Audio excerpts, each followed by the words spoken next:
Welcome back to Season 2 of the SoberMotivation Podcast. Join me, Brad, each week as my guests and I share incredible and powerful sobriety stories. We are here to show sobriety is possible, one story at a time. Let's go! Leah McSweeney started using drugs and drinking at 14 years old and says she never had a regular drink. She always wanted more.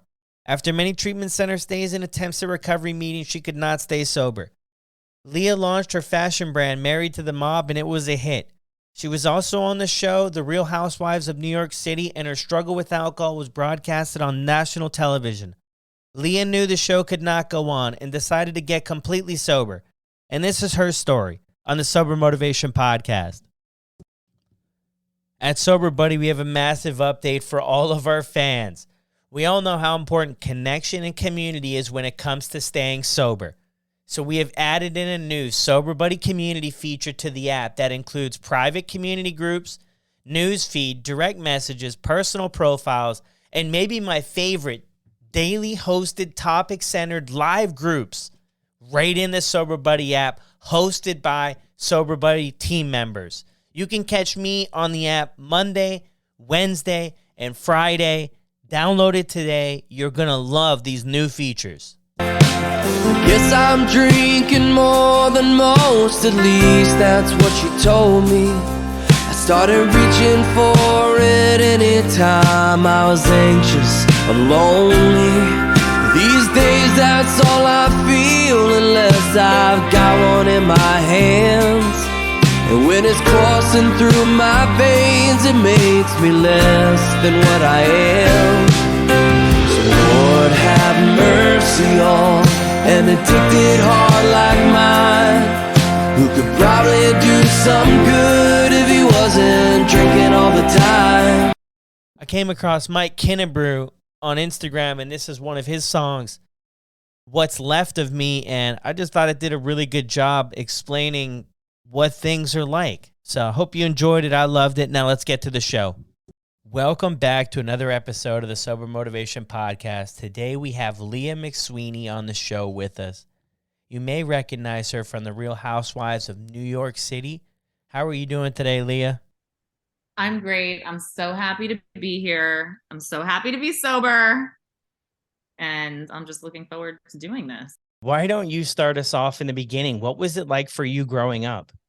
So, I was born in Manhattan in 1982, and I grew up on 24th Street and 8th Avenue in Chelsea, which is like the gay mecca of the world. And it was just a very cool neighborhood to grow up in. It was extremely diverse. There were, I remember just seeing like drag queens walking down the street. And, it was the 80s in New York City. I mean, I didn't know anything different, but like now in hindsight, I know I got to grow up during a very special time, like in New York City. Like some people would say there was like so much crime and this and that, but there was like so much culture also. Should I just get right into like fucking drugs and alcohol and like how it started and like. That's a great idea. Let's get into it.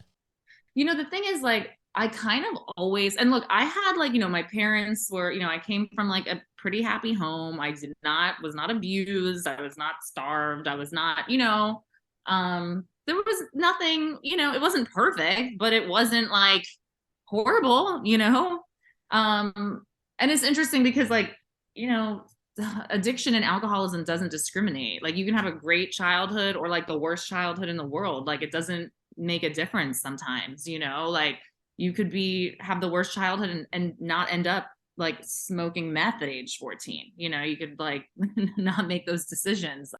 So, but my mother is sober. My mother's been sober for like 42 years. She got sober 2 years before I was born. So there's a lot of alcoholism in my family, and she was very worried that I was going to be an alcoholic. I think it was a huge fear of hers. And she would never let me taste wine or beer growing up. When all my cousins, I have a huge like Irish and Italian family.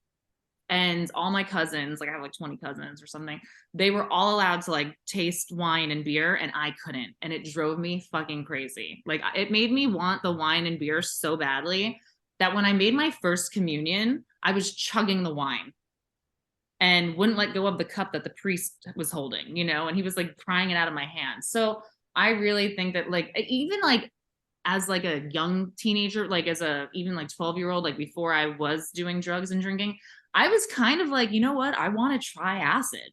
Like that seems cool to me. I don't know. My dad went to Woodstock and he was like he's not a hippie. And the other thing is like, I didn't grow up with parents like drinking or doing drugs or anything like that. But for some reason was very, I romanticized it, you know, like the movie Kids came out when I was like in 8th grade. And even though it's like the most fucked up movie in the world, I thought it was so cool. There was the whole like skate scene and rave culture in New York City in the 90s. And I wanted to be a part of it. We moved to Connecticut when I was 14, which by then I had already started drinking. So I started like smoking weed and drinking when I was like 13, which I thought was like normal. We were like drinking 40s and smoking blunts and like we thought it was so cool. And, you know, it was not that like nothing was like very dark yet. Like nothing bad had happened. Well, I got thrown out of school. That was pretty bad, but it had nothing to do with like the drinking and stuff. We moved to Connecticut when I was 14. And I think my parents thought it was going to be a very like smart, safe place for us to live. But what I don't think they realize is that like, first of all, I know how to get on the train and go back to the city. There's drugs in Connecticut, lots of them. I actually probably know more heroin addicts and kids that have died from Connecticut than I do from New York City. So when I moved to Connecticut, I just found the kids that did drugs right away, you know, and it went from drinking and smoking weed to going to raves and doing crystal meth and acid within a year. Like it went very quickly. And, you know, I never had a normal drink ever. I never could have a drink or like just got regular drunk and was like, oh, I'm not going to do that again. You know, it was like full on blackout drinking. I was like I was a storm. Like I was I was insatiable. I just wanted more and more. I went to my first rehab by the time I was 15. I think that like my mom, you know, I had been like, I would not come home for like 5 days in a row, or, you know, I would call her from like a payphone in the city and be like, I'm fine. Like I'm good. But I was addicted to raves and to getting high. And like, that's when I felt at peace, was like when I was on like fucking 5 different kinds of drugs in a dark club with music pounding. Like I did not want to be anywhere else. Like that was when I felt okay. And I don't know why it never felt okay to be me, you know, and I don't know if there was like mental health issues on top of I don't know what came first, you know, like maybe I was depressed and anxious as a kid. And like, that's why I also wanted to do drugs. I don't even know at this point. I went to my first rehab at 15. And the crazy thing is like, when I went to that rehab, which my parents totally tricked me into going to, like, I remember like I woke up and normally like I had like when I woke up for school, it was dark out. So when I woke up this morning, it was light out. And I'm like, this is weird. Why would my parents let me sleep in today? You know? And I went downstairs and I'm like, what's going on, guys? And they were being so weird. And I'm like, did grandma die? Like, what's going on? And then I saw my bags packed and sitting on the dining table. And I was like, oh my God, this is so bad. I'm like, where am I going? Like, where are you bringing me? And they're like, can you come in and talk to us like in the bedroom? And I'm going to say like, my parents did their best dealing with me. Was it like, you know, they were trying their best. Like, you know, to me, I felt like they were talking to me like I was a robot, which I didn't appreciate, but they didn't know what the fuck to do. They had like a meth addicted, like 14-year-old, 15-year-old kid, right? It's like crazy. I don't know what the fuck I would do if my daughter was how I was. So I remember my mom was like, we found a place for you. It's going to be very helpful. And I was like, hell no, fuck you. I'm not fucking going. You're crazy. They're like, please just drive with us there. And you can just like check it out. And if you don't like it, we'll leave. Yeah, right. So we drove 4 hours to Pennsylvania to the Karen Foundation. We like checked it out and everything. And I was like, yeah, I don't want to be here. I don't need to be here. I don't have a problem. And they're like, why don't you spend one night here and just see how you like it? There's other kids, like, you know, it's fine. It's just one day. And I was like, oh, fine. But I said to my dad, I'm out of cigarettes. I get me a pack of Newports because I'm out of cigarettes. He comes back He goes drive somewhere. He comes back with a carton of Newports. And I'm like, in my head, I'm like, what, Dad, why did you buy me a carton? And he's like, they were out of single packs. And I still didn't you're get gonna be there for a while. Exactly. I still didn't get it. I was so naive, and I was probably still like high because I was literally gone for 7 days at like rave after rave right before this. And it was the first week of like sophomore year in school. So I'm like, all right. So I, get checked in, and I'm like talking to the other kids, and I'm like, yeah, I'm leaving tomorrow. Like, yeah, I'm not staying here. And they were like, yeah, right. They're like, you're not leaving. They're like, you can't even make a phone call to your parents till you've been here for 1 week. And I was like, I fucking cried I cried for a whole week straight. Like I just cried and cried, and I didn't talk to anyone. And I just cried about everything. I cried about moving out of the city. I cried about missing my friends. I cried about being on drugs. I just was like crying. And then one day we were in group, and the counselor said, you guys are addicts. You don't have a red light in your brain to tell you when to stop like other people. You have a green light that just says go, go, go, go, go. And when she said that, I was like, it clicked. And I knew I had this disease.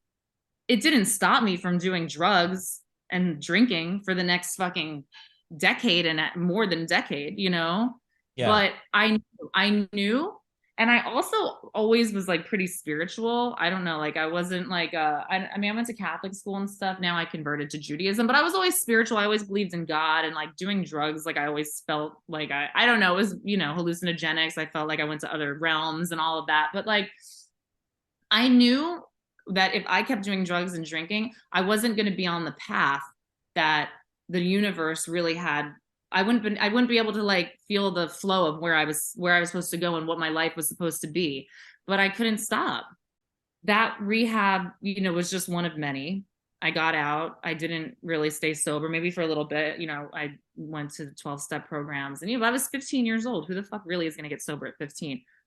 I'm just wondering, with the rehab, how long were you at the rehab for? 28 days. 28 days. Okay. I have a similar story.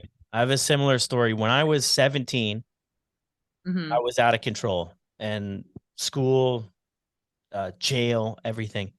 And I was in a psych ward. I was feeling suicidal. So I was at a psych ward, UNC Chapel Hill, the hospital there.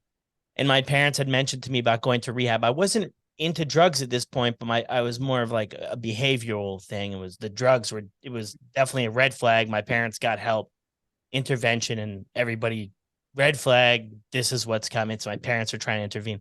So I was in the psych ward, and these two security guards, they were security guards of some sort, came into the bedroom, kicked the bed. It's a little metal bed there, and woke me up, and they're like, you're going to rehab. And I was kind of like you too, that there's no way that this is going to happen. I went to this place in Knoxville, Tennessee called Peninsula. I was going to say, the crazy thing is like you were in a psych ward being stressed out about going to rehab, which I think rehab's better than a psych ward. Yeah, except the psych ward stays were only about 7 days. The rehab stay was 12 months. So, so at 17, I was kind of pulled from my life. I went with these two security guards. They drove me to this place. I actually ran away from them, and they had like this big search for me with the sheriff, state troopers, and everything from these people. But I went to this place. It was a lockdown program because I wouldn't have stayed anywhere. Where was it?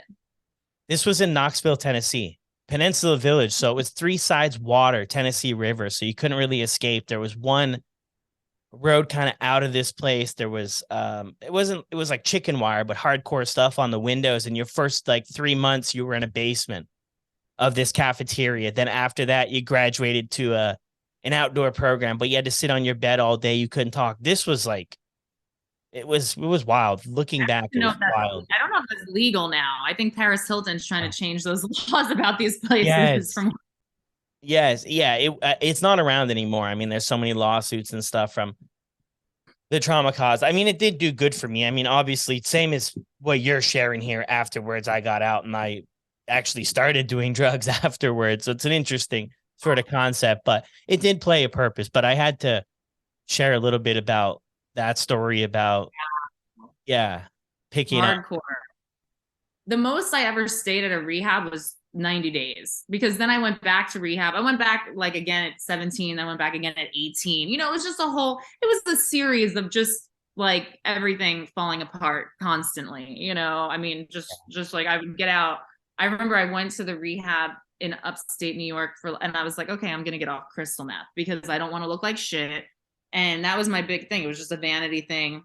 And when I got out, the next day I went to a rave and I did every single drug. I did ecstasy, acid, special K, angel dust, but I didn't do crystal. So I was like, okay, I'm good. I didn't do crystal. I mean, it was like nuts, you know? Finally, I was like, okay, I should probably stop like doing these hard drugs and I'll just like drink instead. And I had met the future father of my child when I was 20. And this is after I'd been living lived in a halfway house for a few months. And, after I got out of the 90-day treatment program, my mother tried to send me to a therapeutic community run by nuns. And that was supposed to be a year-long program, but it was like all mandated by the court, except for me. Like all the girls were mandated by the court and I wasn't. And I was like, I'm not fucking staying here. This is like it was just not for me at all. I somehow kind of got my life together. Like I was like interning at like fashion magazines and I was still partying, but it was like, to me looked better, because it was just drinking and it was like a lot less, like I wasn't hanging out with like criminals, like it was just a little more harmless kind of. And I managed to start my brand, Married to the Mob, and I put so much of my life into that brand at a very young age, and it gave me purpose. And I think that like the energy that I put into finding drugs and going to clubs and all of that, I then put all that energy into my brand, and even though I was still drinking and things like that, I was managing to grow a business that was, becoming successful, and my life was changing. And I was like, I went from like basically a teenage delinquent to this girl with like, working with Cause and Nike and like being flown to Paris to like do stuff with MCM. And my life did a fucking 180 to the point where I was like, well, I'm not an addict or an alcoholic, because if I was, how would this have happened? Now I have this brand. I'm living in a loft in Tribeca. Like, I'm doing very well for myself at this very young age. And I'm like, wow. And all my friends' parents were like, you've turned your life around. This is incredible. We thought you were going to be dead. So I was like, fuck being sober, because I can obviously be successful and I was just like, wow, I did it, like I did it. I fucking, made it happen. And I got pregnant. I had my daughter when I was 25. And I think that's when things shifted for me. Like I couldn't drink the way I wanted to anymore without people being like, yo, you have a newborn. Like you can't get blackout drunk anymore. You can't like go out anymore. Like it just, everything was different. And obviously I was still an alcoholic. I was still an addict, and having a baby wasn't going to change that. It just made it more obvious, because the things I could get away with before, I was getting away with it because I had success and I had these outside things that looked like, wow, she changed her life around so much. But now I have a newborn and I'm like, like her dad is taking care of her. I'm out like, getting wasted and coming home and I'm throwing up in the toilet. I'm sick. And, it became so dark. Like that's when it changed. Like it was like, this is not fun anymore. Like I'm not the mother that I thought I was going to be. And I broke up with her dad. And, when she was around 2, I drank for the first 2 years of her life and like did drugs too, cocaine mainly. I became like my body and my soul like separated. And I was the most empty feeling that I've ever been in my fucking life. On the board, I was dead. Like I felt like I was dead. I wasn't like suicidal, but like it was going there. It was like, what's the point of living like this? And I kept doing everything I could except go, and I'll just say, go to a meeting, because I knew that existed and that's where I could go. But I was doing everything. I called this like celebrity, like psychic, and I was like, am I an alcoholic? And she was like, you are not an alcoholic, but you should stop drinking. And I'm like, fuck that. She doesn't know what she's talking about. And then I was like, going on these fasts and like doing everything I could to make me feel better, except stop drinking. Finally, I was taking the train home from work, from my office during rush hour. And, the train was packed. and I'm just sitting up against the door, like, you know, zoning out, like being like, what is my life? And I had a total like white light experience, like they talk about in the big book. I had a spiritual experience. I had an out of body experience. I went out of my body and I saw my life without me. And I was like, God just told me that I'm not making it to my birthday this year. And that was in like November or October of 2000. That was November of 2009. I think I had one more drink after that. And then that was it. I started getting help, you know. I managed to stay sober for like almost a decade, but it didn't come without its challenges. I ended up in a psych ward while sober because I was like dating a psycho alcoholic. You know, I wasn't doing the things I should have been doing. Like I wasn't drinking, but I was like seeking like cough syrup with codeine whenever I had a cough. Like I wouldn't fully commit to being totally sober. And to be honest, I started drinking again because that happens when you stop going to meetings. And I drank for a year. It was televised on television on the Real Housewives of New York. And when the pandemic started, I didn't want to stop drinking at that point. It had been like a year, but I did. And, you know, it wasn't as dramatic as my first experience in 2009. I knew what to do. I knew where to go, but I was kind of white knuckling it. I wasn't going to meetings. Again, I was smoking weed. And I'm going to have a year back on January 3rd because that's when I realized like, okay, no more weed, no more med seeking, you know, no more Xanax sometimes, like just none of that. Like I need to recommit to my sobriety to stay sober and put it before anything else. So I'm going to have a year back January 3rd. And, you know, I was in the psych ward in January. It was a horrible, like I went through the worst depression of my life. And I think that had I been putting my sobriety first, that wouldn't have happened, you know? So I've really kind of been through the ring, but it's all, you know, it's all good. Like I'm very grateful for that relapse. And I'm very grateful for that bottom that I hit, which was unlike any bottom that I'd ever hit before. Because I don't forget it. And obviously we only had today, but I have a gratitude for my sobriety that I feel like I've never had before.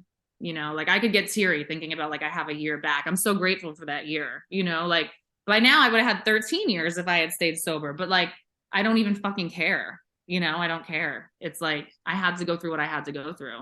And it's just a different journey for everybody. Yeah, that's the truth. Everybody has a different journey for how they get to it. And relapse is a big part of a lot of people's stories to go back out. I mean, I think for me, my mind wants to play the trick that I can figure this out. Like I can figure it out. I can do this moderately. I can do all of this stuff and I can figure it out. And, you know, sometimes early on in my journey too, which was 12 years ago now, but early on, and even before that, I tried to get sober and I tried to do this and I tried so hard to keep everything together. And now when I get those thoughts, even 12 years later, I mean, my mind's like, yeah, you could figure this out, you know, at the ball game or the hockey game or with the boys, you can figure this stuff out. Like everybody's doing it.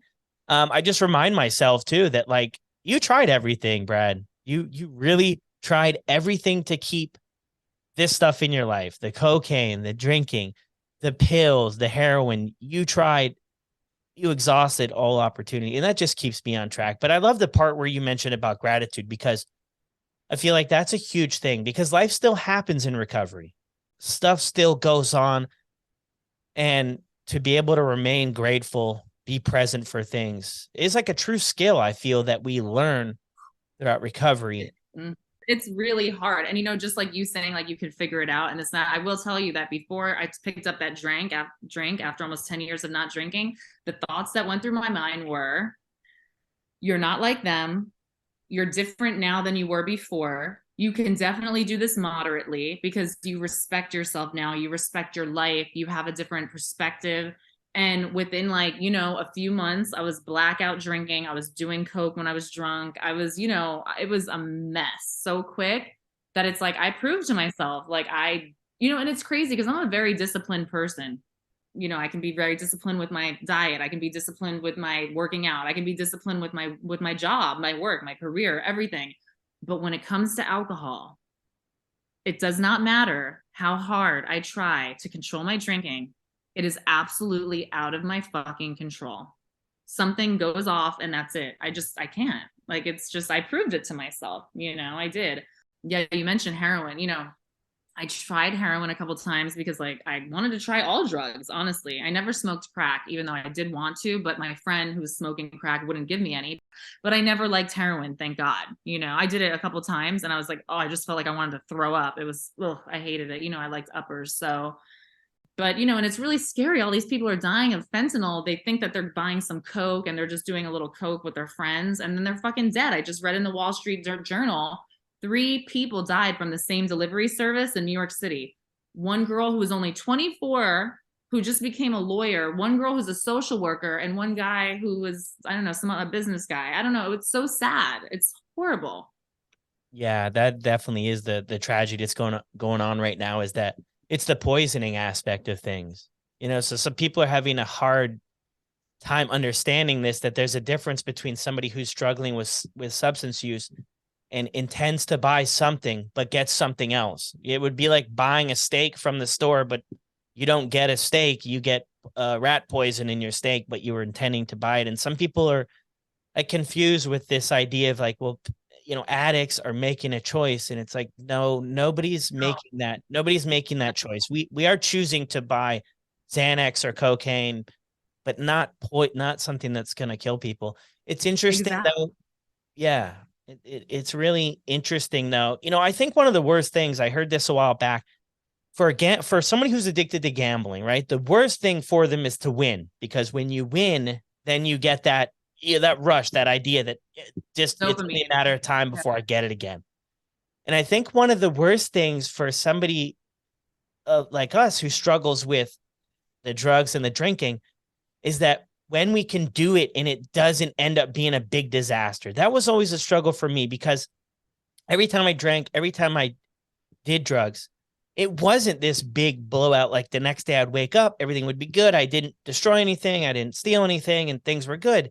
And that really messed with me when I was working on getting sober, is that I was like, every time it's not bad. Sometimes I could, it would be a regular night out with things. Right. So I don't know. Yeah, I know. Well, I know sometimes, like, I've had friends be like, oh, you were like a high functioning alcoholic and drug addict. But at the same time, it's like, was I really? Like, I don't know. Like, maybe I was able to like, continue working and like growing my business, but I was like also like ending up like passed out and in my own throw up and like losing my bag and my purse and my jacket in like a snowstorm and having no idea how I got home, which is like not really high functioning either.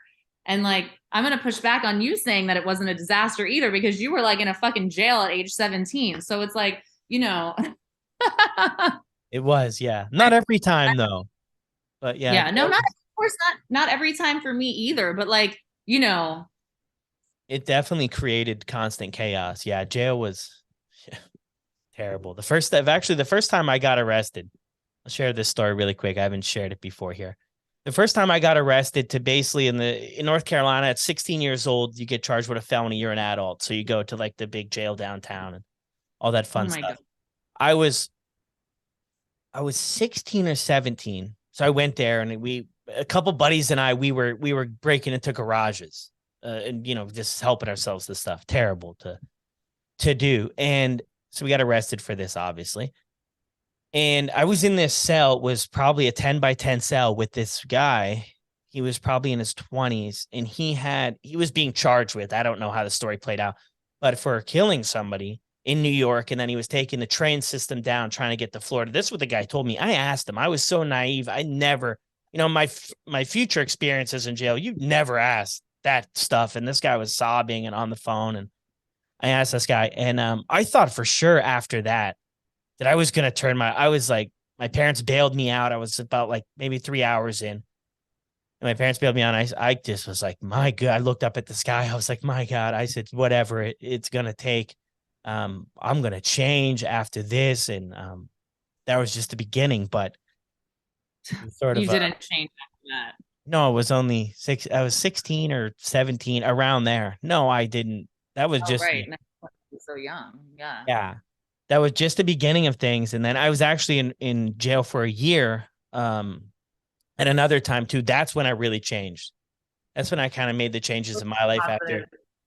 That was a positive thing then, I guess. Yeah. It was the best thing that ever happened. A long story short, I ended up selling drugs to an informant like 2 years before this. And then 2 years later, I was living up in Canada. I had gotten sober. I was living with my grandparents at the time, and I was going back to visit my family in North Carolina. When I got off the airplane, the cops were there waiting with my mugshot. And I was like, I was talking to this other girl too on the flight there, and like it was good. And then I just saw her face when these cops were there, like arresting me. I'm like, Oh my like God. you're the worst guy in the world here. The plane just lands and you're getting arrested. But yeah, and then went to jail, and that was for selling stuff to this undercover police officer with a buddy of mine. Of course, a buddy of mine set me up on this deal, which it is what it is. I mean, no hard feelings. But and then after that, I was sent back to Canada, and that's kind of when things started over for me. So I mean, it was a beautiful like thing at the time, though it wasn't. But how does your life look now in sobriety, though? Like, and also I was wondering too, because you relapsed while you were doing the show, right? I relapsed before. I before? relapsed before the show. Yeah, before maybe like I relapsed in like May or April, and then I started filming in August. Okay. And what was that like? Oh my God. So when I found out in August, because I found out I was going to do the show, and then 3 weeks later we were filming. It's not like I had a lot of time to be like, well, I should stop drinking now. But when I found out that I had that I was going to be on the show, I had been on a bender for 3 days, like Adderall, fucking Coke, fucking drinking. I felt so sick, and I got the call from the production company, like, well, they want you, like, congratulations. And I was like, oh my God. And I couldn't even process it, like I was like, what? And this is actually, I've never told this story before. I'm going to tell it here. It might end up on page 6, just saying. So they had me the next day. They wanted me to go hang out with Tinsley, which was the other girl. And I had met her before. But they wanted me to go like meet up with her and, just start really vibing before we started filming together. And I was like really hungover. So I'm like, I guess I'm gonna just have a couple drinks with her so I'm not so hungover. Well, we start drinking and all, 5 glasses of wine in, and I'm like, let's go to a party. Like, let's go to this loft party that my sister's at. We go there. Someone there has Coke. And so this was the first time that I did Coke since I started drinking in May or April. So right before I start like filming, like I end up doing low, which I think, and then I like ended up going to like this club, The Box. Not with Tinsley, didn't do any drugs or anything like that, and she didn't come with me to the club. But I like lost my Chanel bag and my jacket, and it was such a disaster. And I think I did like laced Coke with something because I was so physically sick for 2 weeks, like hot flashes, like I mean, I can't even get into like how sick I was because it's like gross. Like I was going to the doctor, like, what's wrong with me? Like something's wrong with me. I was having like also panic attacks that wouldn't stop. And the producers were calling me like, hey, can we come over and like talk to you about like what we're going to film? And I was like, you know what? I have like food poisoning or something. And like, I'm not feeling great. And they were starting to get worried because I was like, I don't think I'm going to be healed enough. But I also might've been like having like a full on like anxiety, like mental breakdown over being on the show. Cause I was realizing like how much it was going to change my life. Finally, I was like, got my shit together and like had the producers come over and I started filming.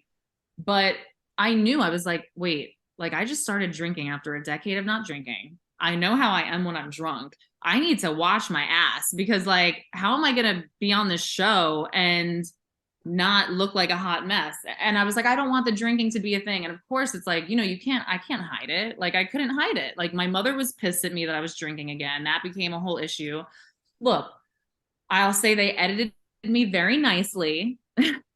they, gave me a lot of grace, and my drunk moments were very entertaining and light and funny. And I was kind of enjoying myself drinking at the, like I really was. And plus those women that are on the show are like the wildest drinkers too. So like, I kind of just meshed right in with them. No one was judging me on my drinking because they get so drunk too. So I felt like I was right at home with them. But it was definitely weird to see myself blackout drunk on national television, naked, throwing tiki torches. You know what I mean? So, but I don't know. It was like, I have no regrets. I think that like it, luckily I didn't do any serious harm to myself or anybody else. I made some great TV moments. I made people really happy and entertained during the pandemic. And luckily I was able to come back. And a lot of people don't come back, and that's the fucked up part. But I luckily was able to get sober again, and also be able to talk about it on that platform, which I think is very cool. Yeah, that's true. Yeah, it's a massive platform for sure. What does your life look like now in sobriety? It's the most important thing, I mean, I have a sponsor. I reach out to newcomers. Like I try to go to meetings as much as possible. I, meditate. I pray. I mean, I'm still a hot mess, I mean, I have a very hard time turning things over, because life is still life. And I deal with, depression issues and things like that. And I was really over medicated on a lot of psych meds when I first got sober, and they weren't helping. They weren't helping at all. And, now I'm on like just an antidepressant, but I know if I don't stay sober, I can't handle any of that. So it's the number one priority in my life. Yeah.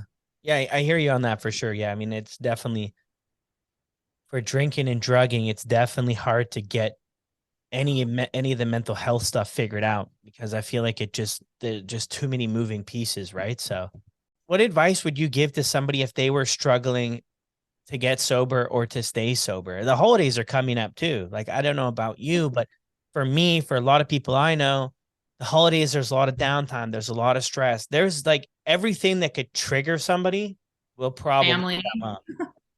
Oh my Families. I mean, that's like the most, I started taking my daughter to Jamaica every Christmas so I wouldn't have to deal with family stuff. But this year I'm not, and I'm going to be spending it with my family. But my, my suggestion would be stay in touch with sober people, because you can't do it alone. It's all about community. And it's like when I call one of my sober friends and have a conversation, just having this conversation with you, I woke up with the worst anxiety today. I was like shaky. I like didn't feel well. I feel so much better just connecting with another sober person and remembering all the stuff that I have to be grateful for. So I think if anyone's struggling with getting sober or staying sober, like stay close to the program, the program, stay close to sober people, and pray. Like I just pray. I mean, it's not, and I know it's silly because I hate when people tell me if I'm like depressed, they're like, try to pray. It's like, no, it's not going to take my depression away. But prayer is powerful, and meditation, that shit is really more powerful than prayer to me, because like Huberman had a great podcast about what it actually changes your brain, and I'm into healing my brain because I really believe that it's all up there, so meditating. And I know that's like hard, but it's not. You just sit, you go on the fucking Waking Up app, that Sam Harris app I have, Waking Up. It's fucking amazing. There's so many things. You can do it for 5 minutes. You can do it for 20 minutes.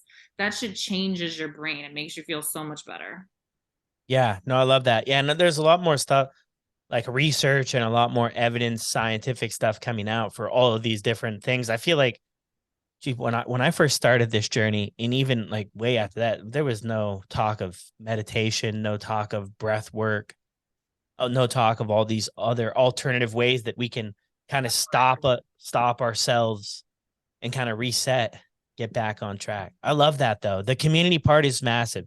It's so important. And also like, so much of like, I don't know, like addicts, like with our impulse control, we have impulse control issues, like the fight or flight shit, like meditating and breath work changes all of that. Like it like shuts it, it kind of slows it down. And I'm always focusing on my breathing, because when I have stress, I feel like I can't breathe. That's like how it manifests in me. So Yeah, I've been all in on that. Like aside from just my regular meetings and stuff, I'm all in on like therapy and all that shit. All around approach. Outside help is so important. We all need outside help because not only like, even if you didn't have trauma, like as a child, like if you're an addict or alcoholic, that shit is traumatic and it creates traumatic events in your life. That is so true. I'm thinking that we're at a good spot here to finish things up. This has been incredible. I appreciate you so much for coming on here. I appreciate you and all you're doing. You're helping so many people. Just like your Instagram showing these stories, the before and after photos of people. Sometimes it touches my heart, like it really does. Like seeing how far people come. It's amazing. Yeah, it's incredible. Did you have anything for closing that you'd like to share? Just that we're living in a crazy time. Like we all collectively are probably reeling from COVID and having to live in a shut down world that has impacted so many people in such a negative way. I mean, suicides are up, overdoses are up, teenagers are using drugs, they're depressed. I think we have to be loud and out and open about addiction and have to break the stigma around it because like there's a global crisis going on with addiction. And the only way we're going to be able to help is just to be open about our stories and our struggles. And that's the truth. That's what this whole platform is built on, and you sharing your story is definitely going to be helpful for people. And I feel like that's the big barrier. Like when I first started out, I didn't know sober people. I didn't know it existed. I didn't know that my life wasn't going to be boring if I went down this road. And now it's like everybody's speaking out and sharing their story. People can connect with it. People can identify with different parts of our stories, even though it's not the same story for everybody, but there's parts that we can all gather from, and to find out that other people figure out a way to make it through, I think is just so powerful to have other people that, especially people that look up to you.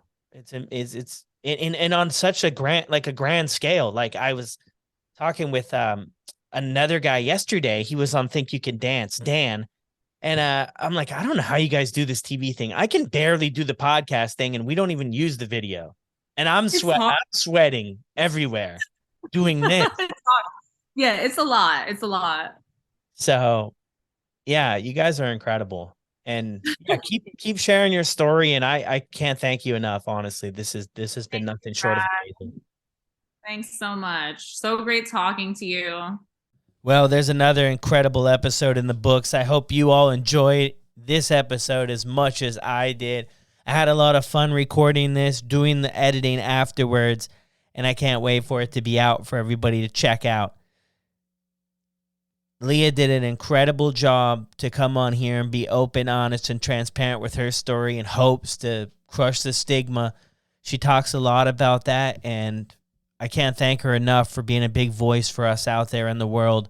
If you enjoyed this episode, just like I always ask, don't forget to leave a review on your favorite podcasting platform.